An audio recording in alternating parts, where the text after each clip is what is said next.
welcome to ABC Interactive English. I'm Mike. And I'm Karen. And it's part 3 of our story. Karen, I'm so excited. We finally get to see what really happens in the end. Who's Bob? Who's Jimmy Wells? What's going on? I'm kind of confused. Who is that policeman and a police officer? Is he coming back? We don't know. There's so much to learn. I know, but you still remember them, though. Bob is do. the well-dressed guy who's waiting his friend for his friend, right? A cigar-smoking, well-dressed man a little with a scar. Right? He was waiting to meet an old friend he hadn't seen for 20 years. And then this person, we think the old friend, a tall man named Bob, showed up, and he kind of... Named Jimmy Wells. Named Jimmy Wells showed up, and he kind of looked different to Bob, the well-dressessed man. And the weird thing is that he looks taller. Right? But he'd gone west 20 years ago to, start a business and to, live his life. So they haven't seen each other in a long time.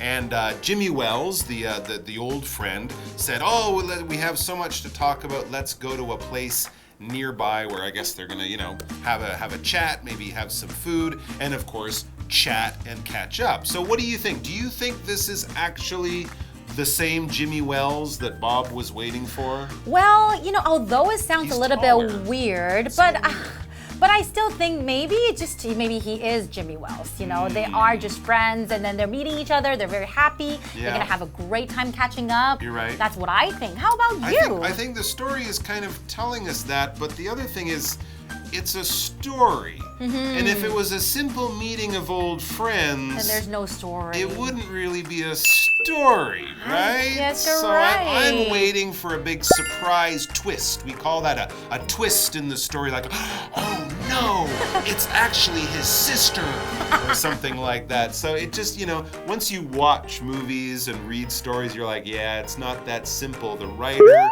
someone's gonna do something to surprise us later on. Maybe there will be a twist. And I can't guess what it is, so I can't either. we're gonna have to keep reading to find out. So Okay. after 20 years, in 2 seconds.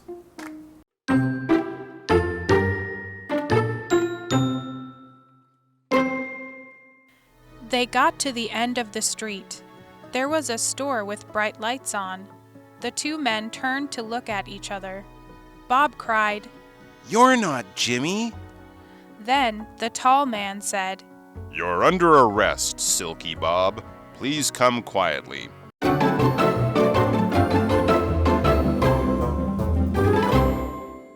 Okay, so after 20 years, part 3, let's get to it and find out what's gonna happen. So we're still with our 2 old friends, Bob, the well-dressed man, Jimmy Wells, the strangely tall man who we haven't seen for a long time, but they're still together. The reunion is still going on, and so it says, they got to the end of the street. Remember, they were gonna walk somewhere not far away where they could, sit down and have a chat. So they get not very far from where they are, just to the end of the street. So they've walked maybe, 10, 20 meters down the road or down the street, and it says there was a store with bright lights on. That's kind of strange. It's the middle of night, but, some stores might have their lights on or maybe even still be open at that time of night. And it also will give both of them a better chance to look at each other and make sure, is that really my friend? Is that really Jimmy Wells? Is that really Bob? That's right. They can see the other person more clearly in this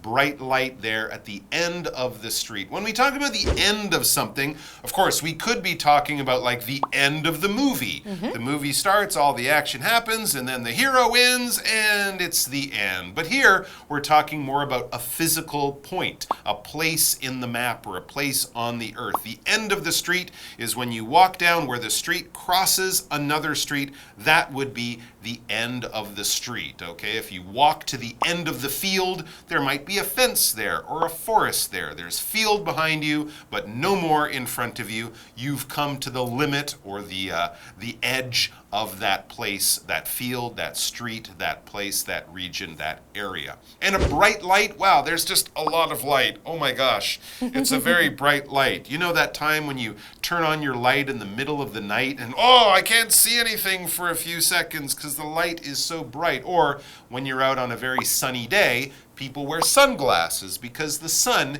can be very bright. There's a lot of light, it's very powerful light, and it might hurt your eyes, and it certainly will help you see things much more clearly than if it's dark. You're right. And in the next part of our story, what's going to happen? Let's see. The two men turn to look at each other. Dun, dun, dun, dun, dun. That's when Bob cried, "You're not Jimmy!" Aha! Uh-oh. Wait a second. So in the bright light, they can actually finally see each other That's clearly. right. And now he sees his face. He knows that this person is not his long-lost friend. Exactly. Not only is this person taller than Jimmy Wells that Bob remembers, maybe now he can see his face is different, his eye color is different, his nose is a different shape. This is not the person that I knew as Jimmy Wells. This is a different person. That's right. And the verb here, cry, it means to yell or exclaim in emotion. Oh my goodness. So, you can say, or it may be like babies can cry too, Sure. right? When they feel maybe hungry or something like that. You can see the baby is crying in the middle of the night. Absolutely. But here the man is not making tears and water. Here it's a bit more like shout or yell. You might cry out, "Watch out!" if someone is in danger or something like that. Or cry for help. Exactly, crying for help. So he says, "You're not Jimmy Wells." He said it in a very sort of shocked and emotional kind of way. Then the tall man, this not Jimmy Wells person, then the tall man said, "You're under arrest, Silky Bob. Please come quietly." Aha! Our twist! We've reached the twist, the big exciting part and the strange, unusual thing that happens in our story. The tall man, who he thought was Jimmy Wells, is not Jimmy Wells. It's a police officer who is there to arrest Silky Bob, the well-dressed man with the scar. That's Silky Bob. Maybe he's a criminal of some kind, which would make sense since he is under arrest. If you break the law, if you commit a crime, and the police finally catch you, and they know it's you, they will stop you from going where you're going. They might put those handcuffs on you and take you to the police station, and soon you will go to jail and go to court and maybe go to prison. But when the police catch you and put you in the car and drive you to the police station to ask you very serious questions, you might be under arrest. Basically, the police are quite sure you're the person who committed the crime.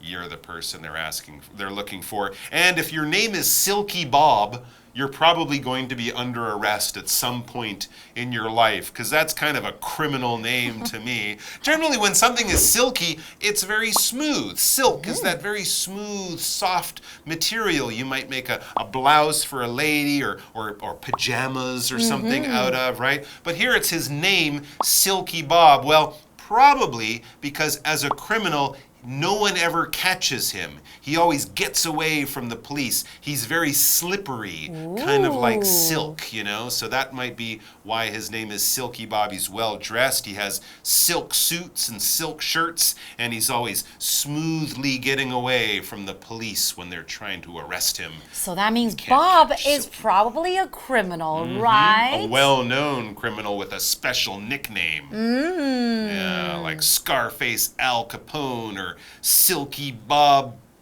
Jones. I don't know his last name. We're going to maybe find that out after our break, and we're definitely going to find out more about what's going on here. All right.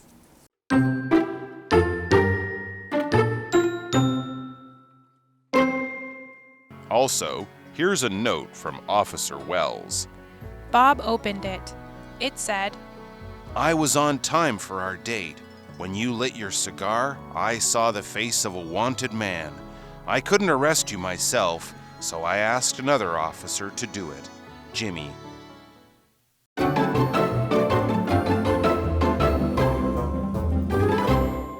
Welcome back, everybody. Now we're at the very, very end of the story, and we're going to find out what happens next. Well, we know that Silky Bob is under arrest. He's some kind of criminal, I guess, and the tall man who Bob thought was his old friend Jimmy Wells, is actually a police officer who's there arresting Silky Bob. But how does that tall man know all the details about this man? Okay, let's read and find out, okay? In the story, it says, also, here's a note from Officer Wells.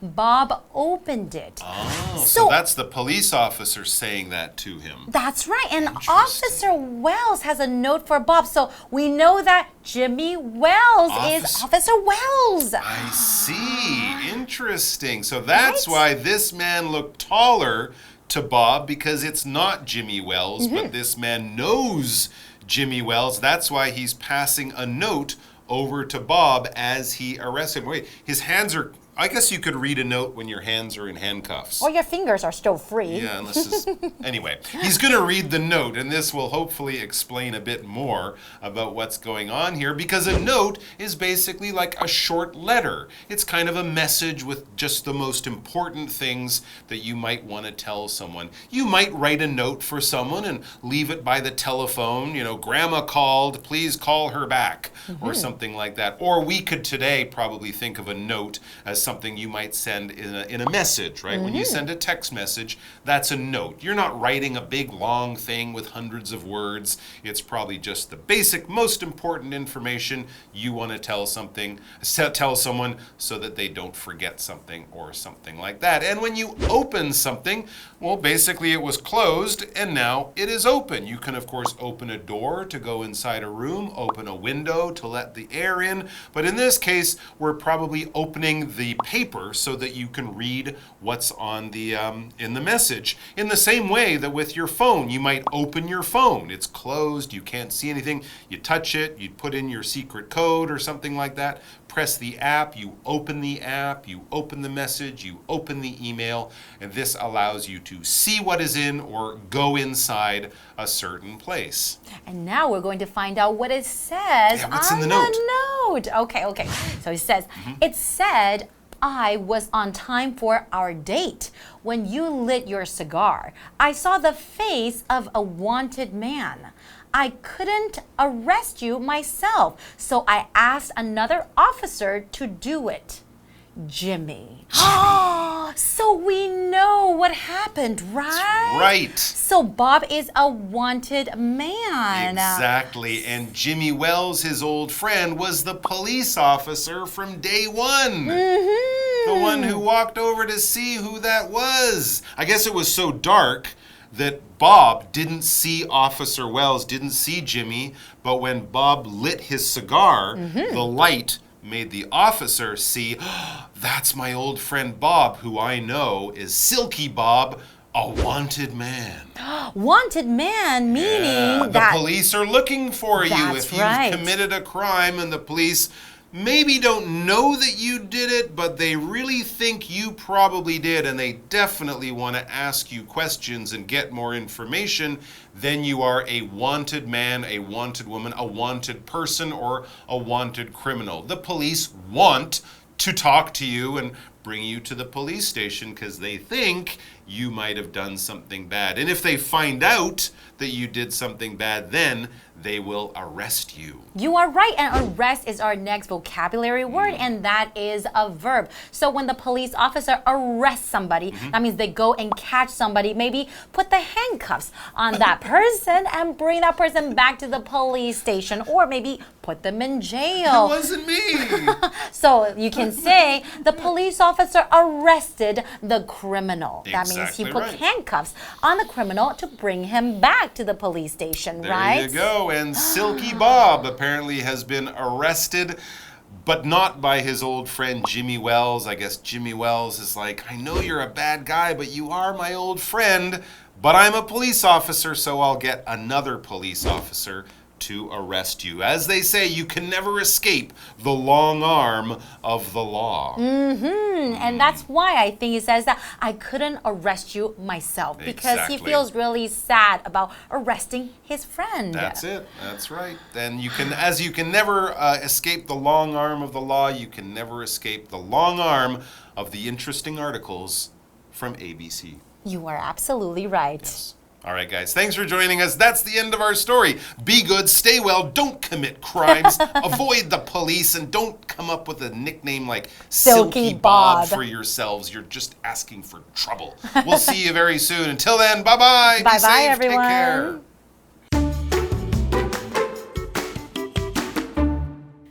They got to the end of the street. There was a store with bright lights on. The two men turned to look at each other. Bob cried, You're not Jimmy. Then the tall man said, You're under arrest, Silky Bob. Please come quietly. Also, here's a note from Officer Wells. Bob opened it. It said, I was on time for our date. When you lit your cigar, I saw the face of a wanted man. I couldn't arrest you myself, so I asked another officer to do it, Jimmy.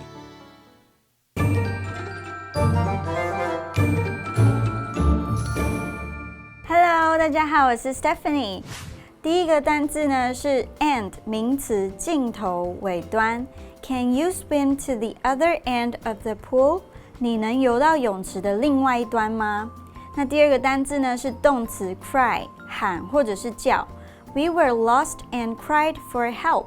我们迷路了并大声呼救。第三个单字名词 note， 纸条或者是字条。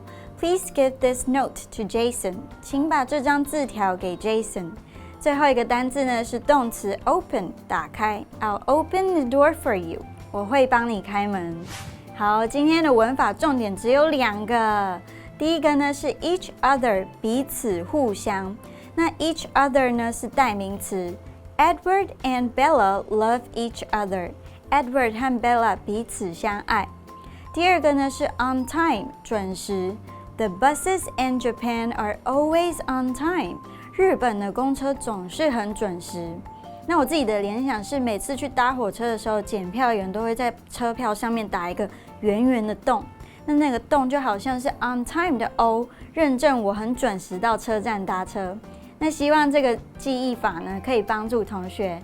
我们的讲解就到这里 ，See you。Hi everyone, I'm Steven. I'm Kim. We're going to play a game called Word Drop. And each of us has 3 words or phrases on these cards. We're going to try to work it into a conversation as casually as possible. Okay, so do you want to go first? Okay.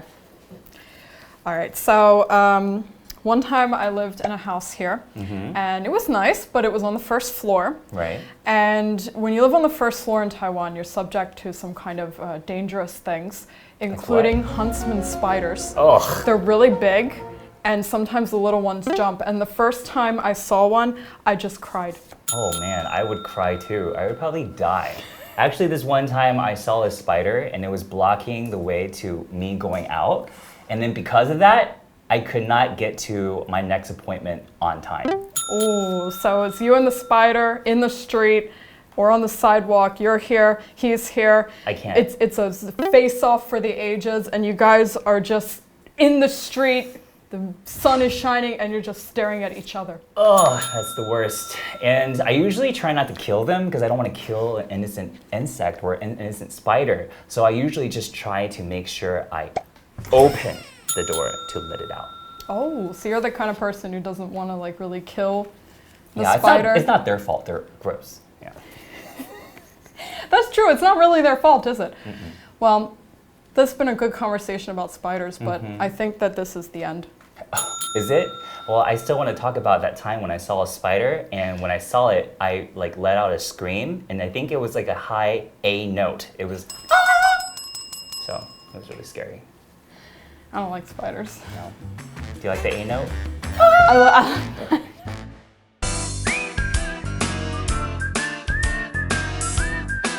See you next time.